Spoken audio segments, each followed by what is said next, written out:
What's up, guys, and welcome back to the podcast. I'm Frankie. And I'm Alex. And together we are F&A Van Life. This is the show where every week we bring you news from the nomadic community or interviews with other nomads so you can know what it's really like to live life on the road. And you know, we really knew what it was like to live life on the road. We did 6 years of traveling on the road. We still know what it's like, Frank. I know. We're about to do more of it. And we just got done doing some of it in our trailer. Yeah, we're just not full-time anymore, so don't judge us. But we did I was actually thinking about this the other day because I was like, I wonder. So I think we really did like 4 years full time. Well, yeah, because the rest we were building or we were something was happening. Making a baby because like Everly is 2 now. Well, you were making a baby. I didn't do anything. I just, I gave you the stuff you needed to make it happen. You helped make the baby at the very beginning and then you stopped helping for a long time. I mean, I helped you where I could, but I couldn't bake the baby. Now you're raising the baby, which I'll take. But anyway, so yeah, we were full-time in the van for 4 years. For 4 straight years. We came home when I was super pregnant and had a baby. Well, and we've traveled several times since as well. Yeah, like it's not like we stopped van lifing, but then we were just like had a home base and then would go for trips. We went part-time, and I would say that really we would only spend probably maybe 3 months max at a time stationary, except for when you were like fully pregnant. You were having the baby. That was the only point where we spent about 6 months, I would say, not traveling. Mm-hmm. But then since she's been born, we go on like big, like 3 months, 5 months, big trips. At least a month at a time or 40 days at a time we go when we go away to Europe. And then when we are, traveling through Canada and the US. It's a couple months at a time. It's always a couple months at a time, yeah. So we are, I would say we're pretty close to full time. Guys, we're experts, okay? I can't make Frank laugh because he's got a cough still. So this is going to be a really not funny podcast because there's no jokes. We're going to be dry. No humor whatsoever. Hopefully not so dry that you're coughing the whole time. Yeah, that's true. I need water now that you said that. Okay, today is a very special episode because we haven't done one of these in a little while. But one of our favorite things to do is check out van life news. I was like ready for you to go, news in van life. That's why I was dancing and you didn't do it. Do I ever do that? No, but I was ready. He was prepared. Okay. So this is the news in the van life news. News in van life. Do. And here it comes from me and you. And that's the singing portion of the show. And we will not do any more of that because I know you guys are plugging your ears now. Yeah, we have some great articles to review with you guys today. We have done this a couple times before, so if you've missed van life in the news, you haven't seen it, this is your first time, you've got some other van life newsy things to go check up on. What I find cool about van life in the news is it really has a possibility of shaping what van life is for all of us, so that's why it's really good to look at articles and see maybe what certain places are potentially doing about van life. Are they helping it? Are they hurting it? Do they want it around? Do they want to push it away? So you're going to find different articles on different things. It's really like the public perception of van life. Yeah. So like as van lifers, as somebody who's like actually doing it, you're not thinking about what other people are thinking about, Hopefully you're not worried about what other people think about you because you shouldn't. We don't. They don't. But this is like how like the general universe. And also I think it's kind of cool because it shows you like van life is going on all over the world. Yeah. You said that like you were a part of Zoolander. All over the world, guys. Is this a school for ants? How are they going to learn if they can't even get inside the school? Okay, enough jibber-jabbering. Yeah, let's get right down to business. All right, let's do it. Which one are we starting with? This is from thesun.co.uk. Okay. I live in a van with no heating. The 3 ways I keep warm, including the genius bedding that keeps you cozy all night long. Huh. I want to hear about this genius bedding. Right. Well, that's kind of the first thing they show. So first, let's talk about it. She's in a Ram ProMaster. It looks like a self-converted build. Very nice. Yeah. Very demure. Very cutesy. The very first photo is her in her super cozy bedding. But she's got her back doors wide open. Yeah, which would just allow all the cold air in and would not allow you to even keep your heat from your body in there. Yeah, so I would suggest if you're trying to stay warm, don't have the doors open. No. And also another thing is like she is in the UK, so it doesn't typically get below freezing. So you're kind of lucky to be in a place like that where if you're in North America, I don't know if this will fly unless you're chasing 70. And like you get the occasional crispy night or something. Yeah, like the thing that I think about most is not just keeping ourselves warm at night, but it's also like even being able to charge your lithium ion battery bank. Well, and then also your plumbing not freezing. Your plumbing not freezing. That's the things that I think about without having a heater. Yeah. Well, and then the other thing is that you never know, right? Weather patterns are changing. Things are different. The UK gets snow sometimes. Like it gets cold. Sorry, I was trying to do like the music for like conspiracy theory stuff. Yeah. It didn't work. But so even if you're planning on only doing van life in warm places, having a heater is a smart insurance policy. I would say it's something you should have it, period. Especially being in North America. Like I would not do without a heater. Even if you only needed it twice. Yeah. You know? At least there's some very inexpensive ones too. Like I think people are a little bit wary of the like the diesel heaters that they sell on Amazon for like $150. Yeah. Those work fine. They worked great for us. Yeah. We bought the really expensive one the second time we were building, and it was worse than the cheap one that we had in our first van. Yeah. I would say that I would just go ahead and purchase one of them. Yeah. For the $150. What do we have in our van right now? We have a Vivor. Which actually doesn't even require installation because it's like a it does. Unit. I still had to cut the floor for open. like a airflow. You need outside air coming in and you need exhaust going out. But the tank is inside of it. So you don't have to worry about adding an extra tank or like tapping into your own tank. Correct. Yeah, it's definitely for the people that don't want to hook up the fuel lines and stuff like that. It's really nice. But the one problem with that one is that it's very small. So, I mean, you're probably going to get a day out of it, maybe 4 max if you're not using it during the day. The gasoline tank is small. The diesel tank. Yeah. And so, like, the thing is that if you're using one that comes off of your tank for your vehicle, it takes a very long time for that to go through that fuel. You know, maybe it's using a gallon every 24 hours if you're using it at full blast. So that's not a lot of fuel if you have a 20-gallon tank. Right. But I'm if you talking only in have standard. I don't care because when you say numbers, my brain just blacks out. Oh, cool. I wonder how many people out there, their brain also blacks out when I'm like, that. Yeah. I agree. For the people that have to keep track of it, because Alex never had to, the numbers make sense to you. But for the people that don't keep up with that, you can fast forward 10 seconds. No, stay here because we're done talking about numbers. Boring. Meanwhile, I have a degree in economics. Oh, cool. That's I literally have a business degree from school where I had to take accounting and economics and do crazy math problems. I can do those, but gallons, liters. I know. She's the one who actually keeps like our spreadsheet, like with all our assets and how much money's coming in and going out and all that. And she knows all the coding for the whole Excel spreadsheet. I'm smart. She is. But when it comes to just like talking about the basic numbers, she's like, nope, I'm good. Good. Done. Okay. All right. So let's get back to it. So we would suggest you have a heater, but she's got 3 fancy ways where you don't even need one. Okay. First step is to cover the windows of the van.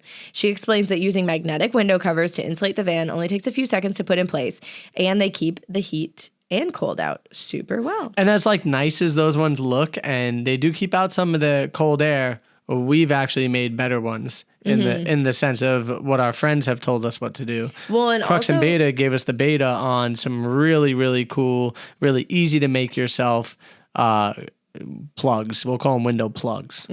So basically you buy a piece of pink foam board. You can get 1 inch, 1.5 inch, 2 inch, whatever will fit in your windowsill. And then you cut it directly to the size of the windowsill, cover it in a little bit of fabric, poke a hole in the middle of it, put a string or like rope through it so that you can pull it out because it will get stuck. Like that's the whole point, is that you're plugging the window. But then literally no breeze, nothing. It's actually insulating the window really well. You're creating a real R value, and you could even keep an air gap there based on how deep your windowsill is. So it's like, this is probably the best way to do it. The one issue with it is they won't fold up as nice as the magnetic ones. But I do remember using the plugs as like laptop holders. If you have your laptop in your lap, you could use one of the window plugs on your lap to as like a desk. So multiple uses for everything. And then also sometimes it was nice to have them kind of half on, half off the window. Like my sweater right now? Yeah, Frank's getting hot. Well, you're wearing a giant underlayer and a sweater?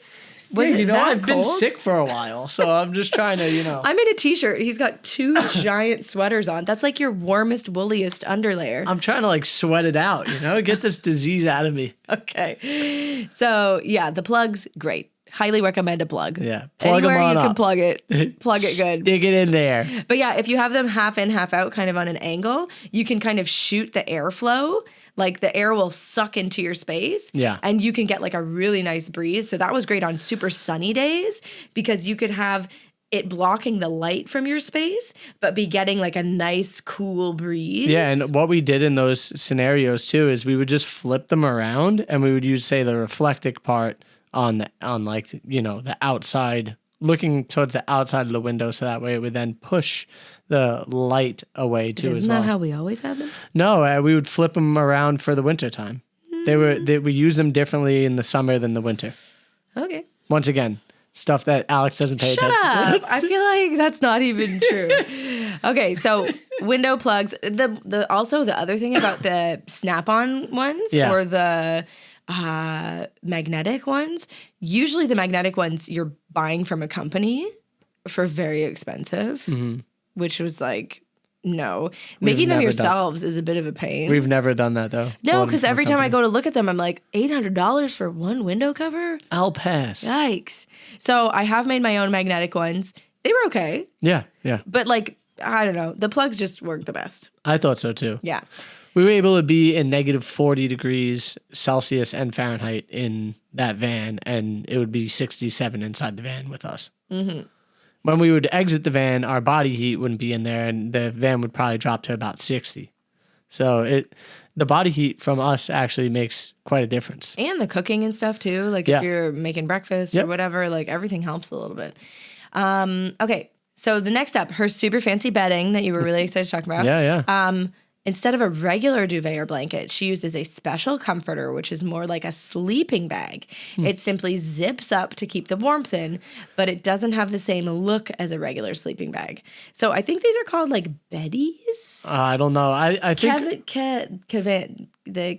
Whoa, K-van? I'm having a moment. K-van. K-van. They had that in Okay. their van. I don't remember And they it. loved it. Ah, I see. Because also it looks really neat in the daytime, like tidy, because you just zip it up and then your whole bed is made. One of the things that actually happens in van life, since like everybody has like these platform beds or like a bed that's a little bit, above this area, the cold air actually gets like underneath the bed, underneath the mattress, and actually makes the bed foam almost harder and colder. So when you first get into your bed, it's like very cold. And then it warms up really fast. But that's like one of the things that of van life that I loved sometimes because I wanted something cold. But then also at other times when I want to get straight into somewhere warm and cozy, it was the worst thing. Be like, why didn't you warm up my side of the bed? Because my side was so cold already. Yeah, it's something that you don't realize happens, but like maybe taking an extra pipe off of the heater because you're going to install a heater, unlike this person.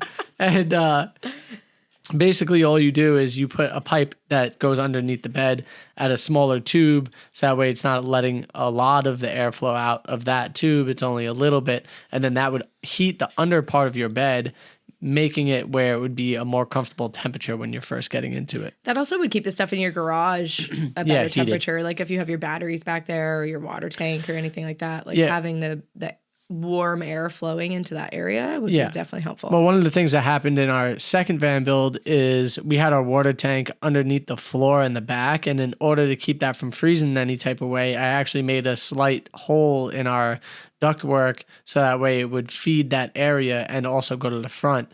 And that was enough to keep our tank from freezing in minus 40 degrees. Mm-hmm. And also, I can't remember which rig it was, but our heating pipe just went directly next to the water tank. That was the second build too. That was the second build. So then the water was like a little bit warm without even having a water heater. Yeah, that was nice. It was nice. Yeah, you liked it because she washes her face every single night. Yeah, and freezing cold water on your face is actually really good for your skin. That's why I look so young. That's why van lifers look so young, because we can't have water heaters. Yeah, we don't run them all the time, at least. Yeah. So I think that, I was going to say, the other thing that you could have, which we know some people who have, is an electric blanket. Now, this would actually be warmer than just a bed that zips up. Yeah. But then you have the trade-off of like how much electricity do you actually have in your power bank to like keep it running. So an alternative to that is actually a hot water bottle.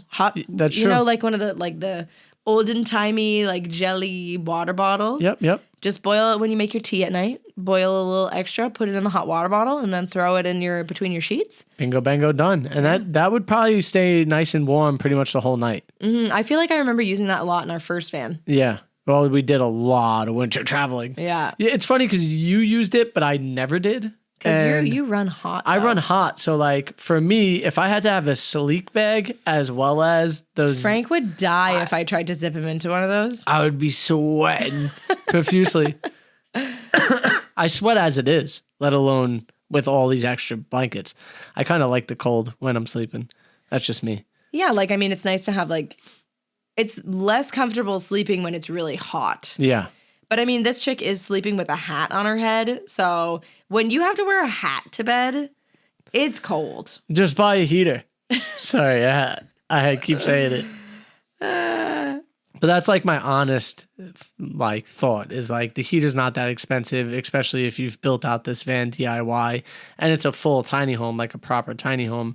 For the extra $150 or so to buy the heater, it's worth it. So the article is talking about how some other people were commenting on her post about how she stays warm in the van, which I still haven't found the third way that The third way was the Salika bag. Well, that's the zipper. There was two different types. It was the zip comforter, and then it says, but last but not least, she explains that she also has a sleek bag. SELK Selk? Selk bag. We've got offered to potentially do a brand deal for them. We didn't do it. Which is essentially a sleeping bag you can wear. Yeah, and it keeps you warm for like 6 to 8 hours sitting outside in the freezing cold. Okay, so some of the commenters said, I got a heater in my van. It's worth it. It's 1,000 times better than anything else. Yeah. Yeah. Someone else says, I have to have a heater. I like to watch TV and cook without freezing. A second agreed. And the third one says, I wore that silk suit in the winter in the Arctic when I was in the military and stayed outside for 6 to 8 hours straight. That's pretty good. I mean, here's the thing. But like, you don't want to have to wear that in your house. Yeah, here's the thing. Like, kudos to her for being able to do it. Yeah. Like, I'm not trying to take anything away from her, but like, get a heater. Yeah. I feel like, especially because it's a low cost... Sorry, I left. It made me cough. It's a low cost to get one. Even if you have to have someone install it, that's obviously going to be a little bit more expensive. But here's her last tip, which I do not recommend unless it is absolutely... Do not do this. Like dangerously needed. She recommends to turn the van's engine on and let it warm up for 3 to 4 minutes and then turn like the car heater on and let it run for about 5 minutes. And then she goes, but then she warned that she needed to turn it off because the carbon monoxide can collect under the van and potentially start seeping up into the van as you're sleeping in it. Well, and also if you say you're backed up onto a snowbank and your exhaust pipe is covered, be aware of that because that's just something very dangerous. Stop making funny little noise faces over there. If your exhaust pipe is ever blocked or clogged and your car is on, you'll probably kill yourself by accident. This is one of those moments where I'm like, hey, my wife got something she needs to tell you, and you better listen. Listen up. Listen. Safety Tell first. him again. Tell him again, Alex. Never clog your exhaust pipe. You'll kill yourself. So anyway, she recommends turning the van on for 3 to 4 minutes and letting the heater run. Okay. Yes, this will warm up your space a little bit at the front, but here's the problem. When it's really cold outside, your van doesn't get warm in 3 to 4 minutes. No, it does not. The engine is not heated. Not when you're at 8,000 feet of elevation and, you're sitting there and there's a bunch of snow falling from the sky and there's ice underneath your rig. Yeah. It's like minus 1,000 degrees outside. Yeah.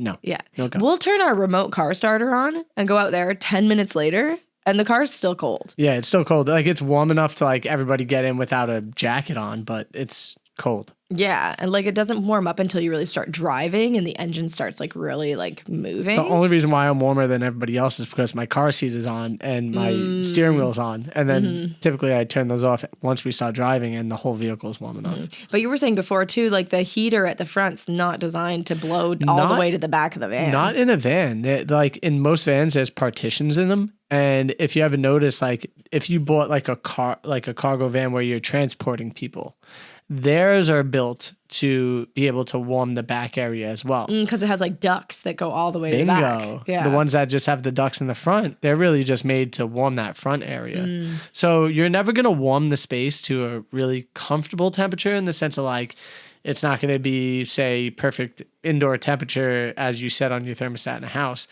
It will be much colder than that. It will keep your stuff from freezing, but you know, that I wouldn't want to rely on that. I have to turn on my truck every, little bit. And it's also not great to just like idle your vehicle. Yeah. So I would definitely opt for buying the heater. Yeah. The last thing I'll say about that article is that kudos to her for just going out there and doing it. You could. Because honestly, a lot of people would say, oh, my van's not ready yet, or like make excuses for like why they can't go, why they can't get out there. Your van doesn't have to be perfectly perfect, everything perfectly finished to start enjoying it and start going on trips. That's true. We just did that. I will say try to finish your walls at least because we got mold. Hey, Frank. But yeah, you're right though, in the sense of like if you wanted to go on a trip, you could do it without having a completely finished van, or you could do it with minimal stuff in a rig and just a bed. Like there's many different ways you could do it, but you're probably going to do it where it's going to be comfortable temperatures outside. Yeah, I would say the heater is probably like one of the first things you want to get in there. Yeah, especially if you're going to live full time in your rig. Yeah. And the other thing is too, like, even if, did we say this? We've recorded this podcast already once, so I'm not sure what we said last time versus this time. Our audio quality was messed up. It was so we had to so terrible. So we're doing it again. So you're welcome. But did we talk about this time how you never know where you're going to end up?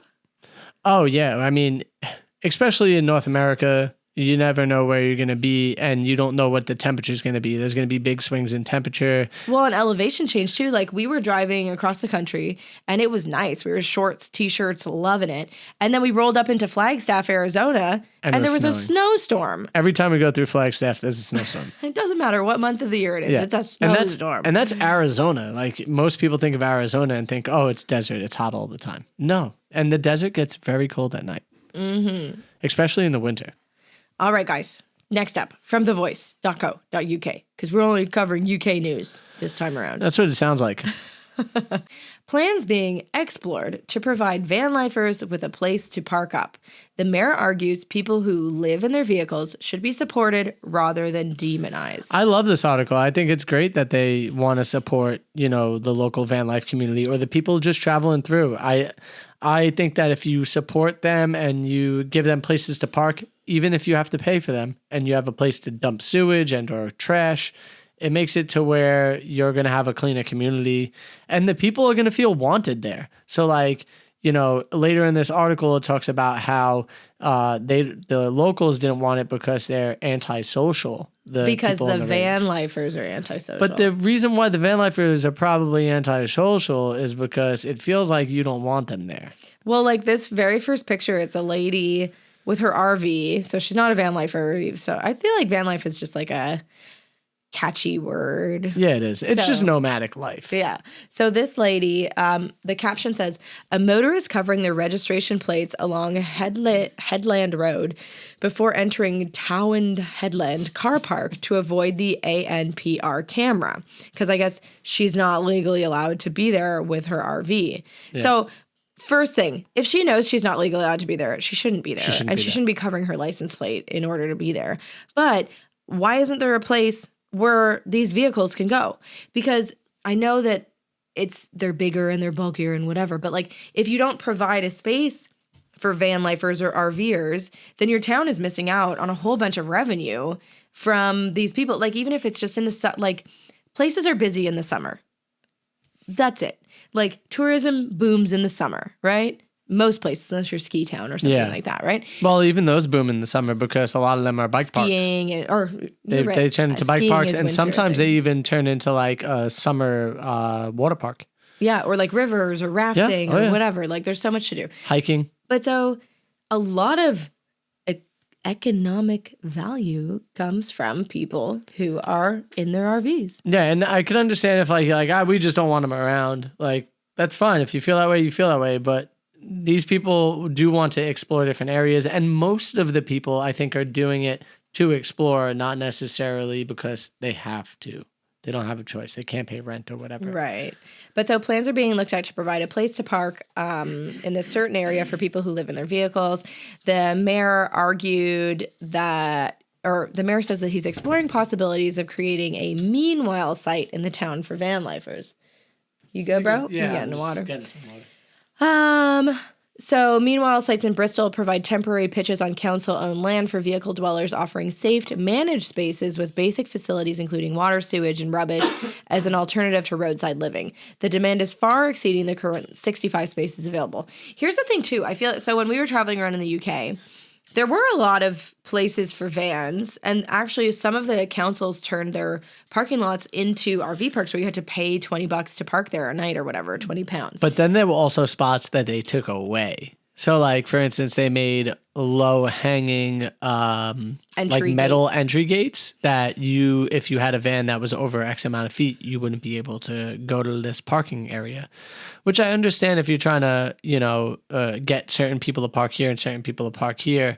But then you have to make more available spots in the other spot where typically you would have more cars. Mm-hmm. And the spot where the van lifer wanted to go in this place was actually a little bit more off the beaten path and would have been better for van lifers than say the parking lot that was like in front of the castle. Well, so the thing is, I think the parking lot in front of the castle was bigger, so bigger vehicles can fit there, whereas the parking lot that had the sick view, that was right on the water, that was, would have been great for van lifers. Also, probably a couple of van lifers probably pulled up in there and then stayed for like a week. And also left garbage is my guess, because it looked like that the one that we parked at, where the RVers were allowed to park, they had trash cans. Right. Where the other one didn't look like it had any type of trash cans. Right. So I think there are some bad apples ruining it for the whole bunch in a lot of these places. And maybe sometimes these people who have the RVs are just renting and they don't really know the rules or whatever,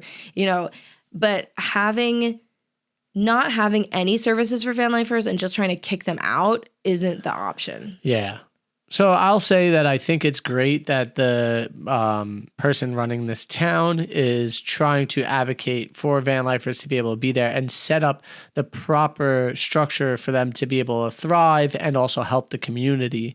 I think if it's perceived as being welcomed, then you're going to have a lot more van lifers who are more social, because they're not worried about somebody being like, you're not allowed to be here, get out of here. Mm-hmm. And I think that's one of the big scary things for a van lifer, is they're always worried about getting kicked out or getting the knock. Mm-hmm. So they might avoid even talking to you if you're walking by. It's kind of like in class when the teacher's like, does anybody know the answer? And everyone just like looks at the ground. It's like, don't pick me. Somebody walks by the van lifer and they're like, don't notice me, I'm not even here, which can make you seem antisocial. But Frankie and I always do our best to be super friendly with people. Yeah, we're very open and honest people, and when we're traveling, we like to talk to the locals. And if they're like, hey, can I see your rig? We're like, no problem. Mm-hmm. Typically it's pretty clean. But like every once we would be parked up on a beach and somebody's never seen the inside of a DIY like they're curious camper van. So they're curious. And we're like, yeah, you want to look in? We're happy to show you. Right. Not everybody's going to be like that. And I get it's your personal space and you don't want somebody to be like, ooh, it's nice in there, I'm going to rob it. Typically people aren't like that, but they could be, and I can understand why you'd be hesitant to show it. But with all that being said, it's a good idea to be as friendly as possible, because then everybody in that area is kind of looking out for you more. Mm-hmm. Especially if you have the right kind of conversation. Mm-hmm. Don't be abrasive, I guess is what I'm trying to say. Mm-hmm. If you are living van life, you don't want to be like sandpaper. You don't want to rub against things and scuff it. You want to be smooth. Well, you want to be petroleum jelly. Oh, yikes. I probably shouldn't have said that. Yeah. You always want to leave a place nicer than you found it, clean up, Always. leave no trace, all that stuff. And then also I was just going to note that if you are planning on van lifing it in the Europe on that side of the world, Park for Night is a much better app than iOverlander over there. Overlander is great for North America.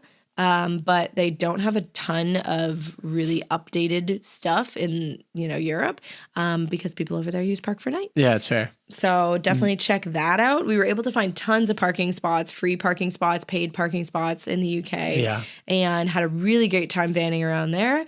And I was just looking the other day for Portugal and Spain to see, what the Park for Night options were like around there. And I think we're going to have a good time. Yeah.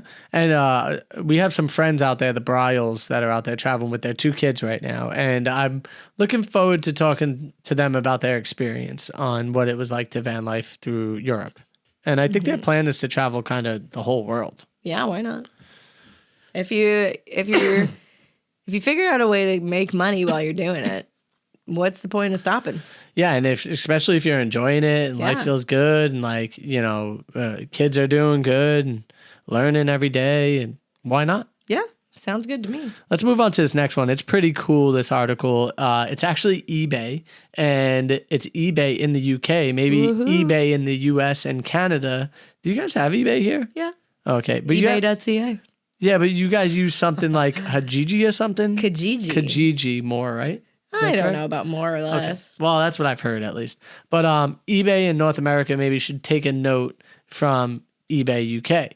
eBay UK is doing a short list for its van conversions of the year. And so basically they are going to have 6 different categories that they're going to score.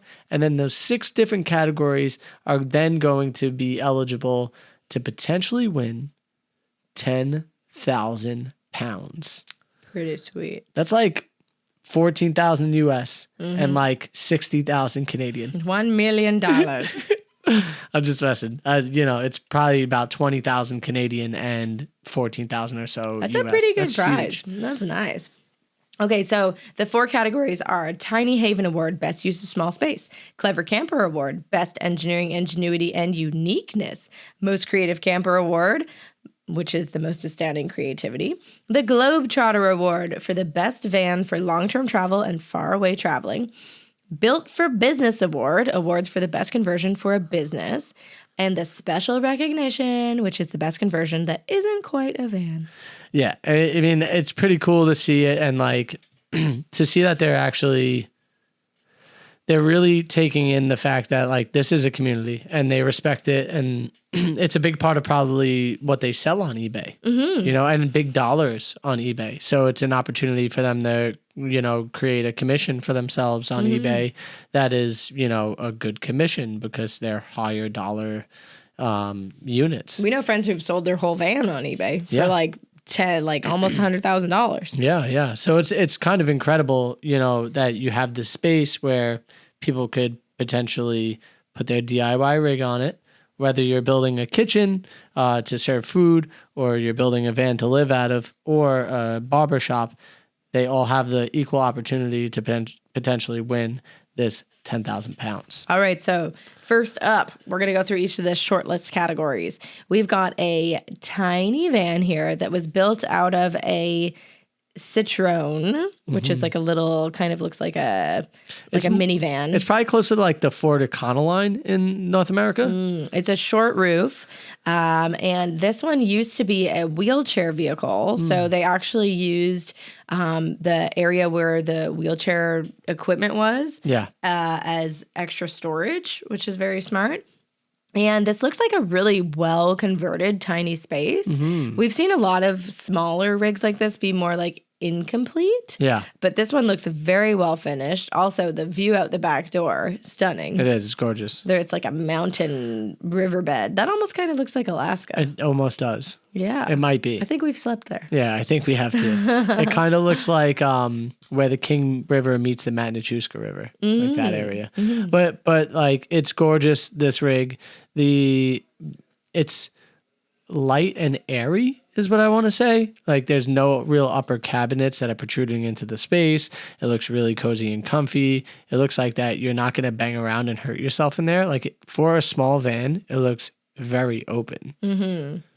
Next up, we have the Clever Camper Award, which looks more like a regular Sprinter van. Yeah. And I'm going to say Sprinter because you've only got 2 pictures kind of out the back door. It actually says at the top, Mercedes Sprinter. Well, I'm just a genius. Yeah. Because you can kind of see that the walls come in.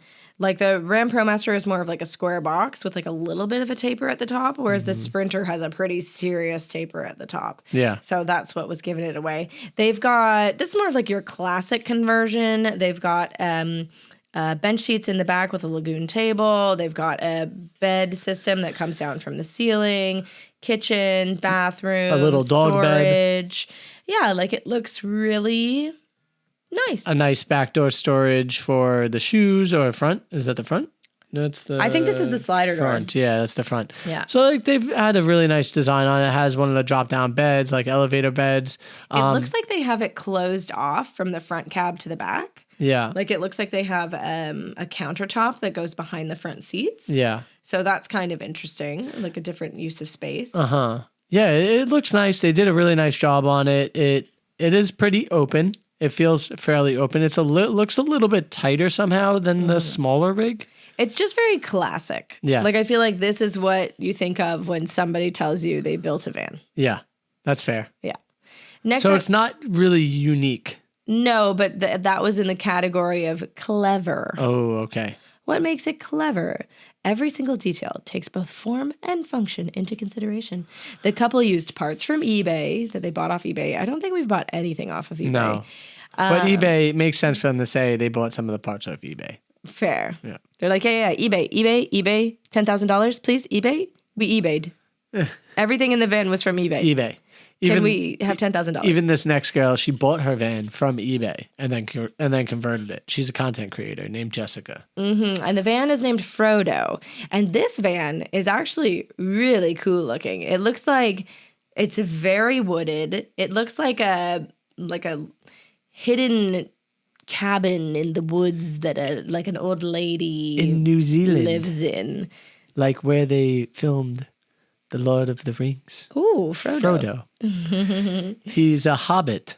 But also I would even say like what I expect when I roll up to this rig is outside the rig, there's going to be like a couple garden gnomes. And you're like, oh, and she outside she'll also have like fairy lights. Like hanging in the trees. She got fairy lights hanging on the inside too. And like a mushroom mat. Ooh, yeah. Like before that. You get in. I think she's also definitely baking sourdough and maybe has a kombucha somewhere. Oh, it's fermenting somewhere. Yes, there's lots of fermentation happening inside of here. It's beautiful. Like the attention to detail on this one is high quality. Like every single door and cabinet and like little nook is like designed. Like it's not just a flat wood piece. It's like that's 3 little owls. There's a tree of life. There's little dowlies on it. Like everything is like kitschy. Yeah, it's beautiful. I think this is the most unique build of all of them, especially as a home styled one. And I feel like this one took a lot more work than the other ones. Also, I think they say in here somewhere that like it was more about doing it affordably. So like all of the details and stuff was stuff that they added themselves. They used vintage furniture and reclaimed wood pallets for Jessica's forest-inspired van. So like really about reduce, reuse, recycle. So I guess my all question, the stuff that you would have at home. My question is, would this van work if you were to park on a beach? Why not? Well, because it's forest. It's a forest setting. So you could like Can't take it to the mountains. You could leave the beach surfing and you could get into your forest oasis. There you go. You're so silly. Yeah, I don't know. I just thought it was funny. Okay, next is the Globe Trotter Award. Alex, don't laugh, okay? We're not supposed to be laughing right now because you're gonna trigger my coughing. Sorry. So this one, I don't really understand why this is a category because honestly, any of these vehicles you could live in long term. Yeah. Right? Yep. But this one in particular, also very classically like well built. They've got an oven. They've got a sink with the shower faucet that's right at the slider door, so you could also use it outside as an outdoor shower. They've got a bathroom, kind of like a medium level bed. And a radio. Sink and a radio. Frank's dying. Like, I wouldn't have a radio. Don't all vans have a radio? You would hope so. I mean, did the radio work in Lolo? Yeah. Yeah? Yeah. All right. Surprising. What do you mean? The dash was so dirty. Yeah, but the speakers were no good at first. I had to change the speakers out. Yeah. So it didn't have a radio. No, they were blown. They were blown. Actually, the one that had a really messed up radio. Sunny. Bingo.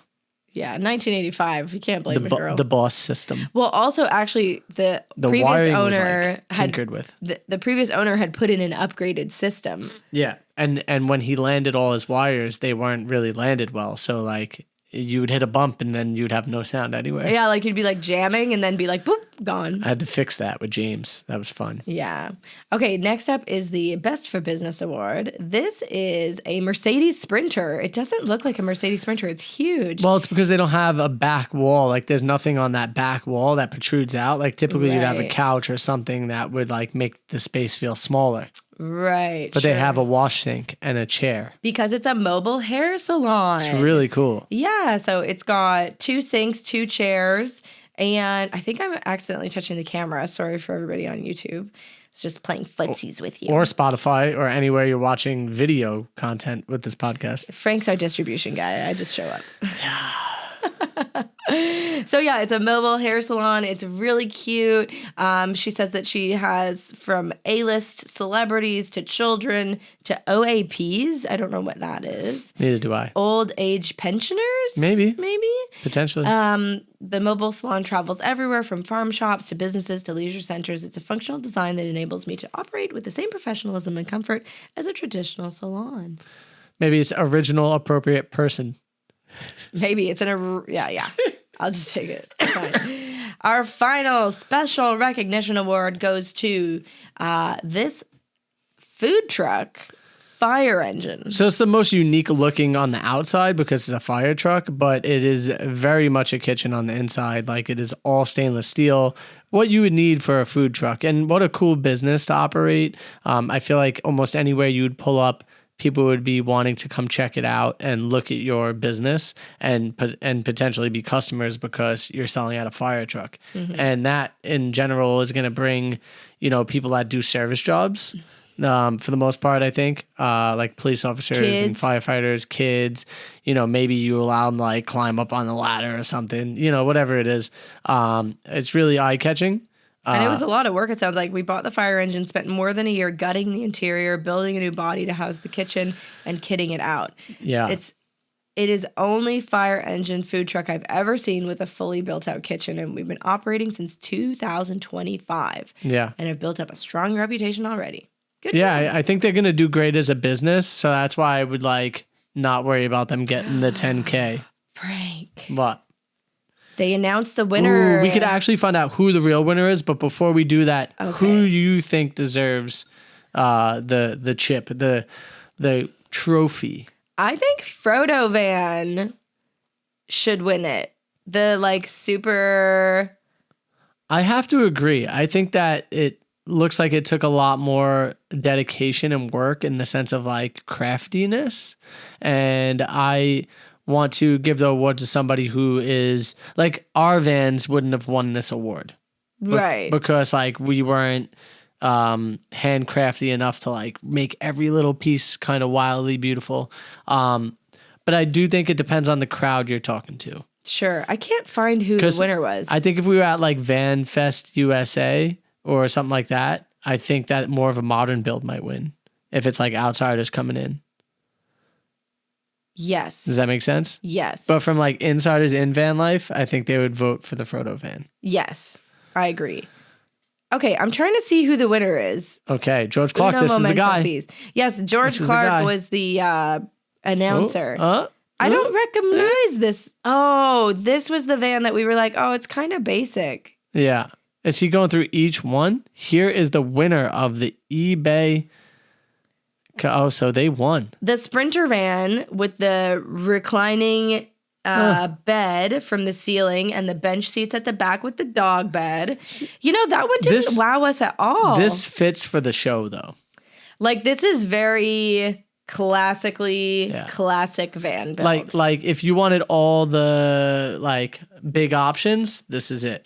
You know what I mean? If you're a van conversion company trying to sell van conversions, this is the one that you would pick as the winner because you could say, we could build that for you. We can't build Frodo van. I think Frodo van would be the one that gets it because they have the most heart in their rig. Yes. In my opinion. If it was a van lifers voting, Frodo would have won. Here's the thing, it's not, and it's not our show.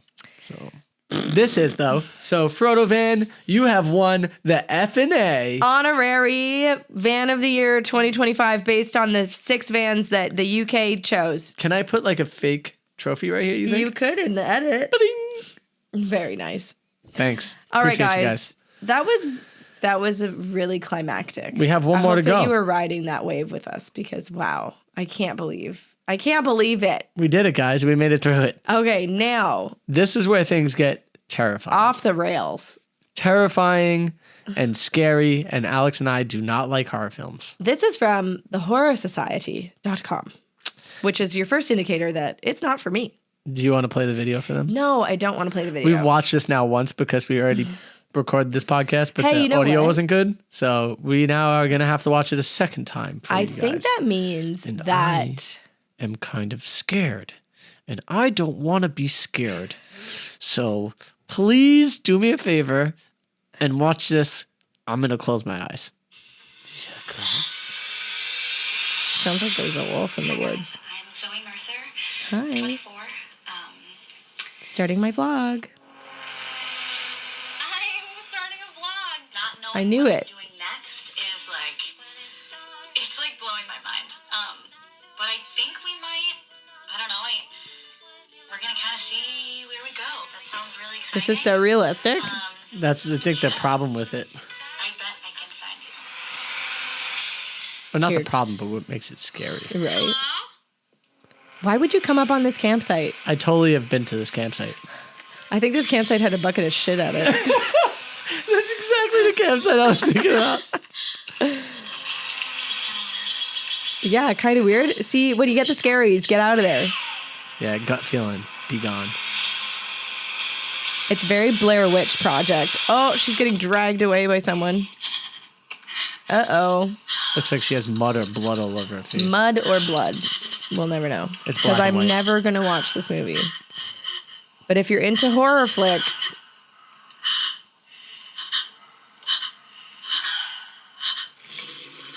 I wonder how fun... What, is there a wolf? I feel like the noises make it sound like it's not a human attacking her. Ready? It's like a wolf. It's almost like my Nap Monster voice. That was very scary. Frank performed the part of Nap Monster yesterday. It was terrifying. Yeah, it was. I'm sorry. But she did go to sleep, so win. All right, guys. If you like horror films, this one's for you. If you don't, then you don't. Me personally, I don't like to have that junk in my head. I second that. I don't want to be out in the middle of the woods thinking, Me neither. Who's coming to murder me tonight? Oh, is there a scary animal in the woods that wants to eat my brains? I'll tell you what. One of the scariest sounds is a pack of coyotes. Oh, yeah. Remember them in Flagstaff? I mean, we were very far away from them, but they are loud. They definitely killed something while we were out there. Yeah. Circle of life, baby. They made a bunch of noise and then just like stopped. Because they were eating. They were busy. They lured it in just like that lady. Oh my God. I watched this game show and it was like, what is the scariest part of this video? And it was a video of like a shark coming towards them. And they were like, oh, the teeth, the shark, the whatever. They're like, sound. No, it's the music. The music, like without the music, it's just a shark in the water. But with the music, it's like, huh. The music definitely makes it.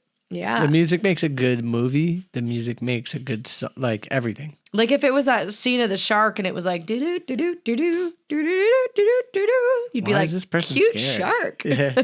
Baby shark, do-do-do-do-do. Yeah. So, yeah. Anyways, if you're into horror, that one's for you guys. I know at least a couple of the people listening are into horror. Yeah. if you are a horror fan, let us know in the comments on YouTube or wherever you guys are listening to this. And we are also going to be putting up a Q&A that is going to actually, Alex, you tell them. Yeah, so next week we're actually staying at a house sit, and we've decided that we're going to do like a YouTube vlog Q&A. We've done these in the past. You guys really like them. So we've asked for comments or questions on our Patreon and also on our Instagram story. And so we'll also take them, by DM or whatever, or comments here on the vlog. Yep. Or what is this? This is a podcast. Comments on the podcast. So anything you guys want to know, be super nosy. We are really going to just answer whatever questions you throw in. And if we don't like it, we won't answer it. Try me. We will answer all of the questions. Try me. If there's enough time in the video. We hope you guys have an F&A day. We'll see you in the next one.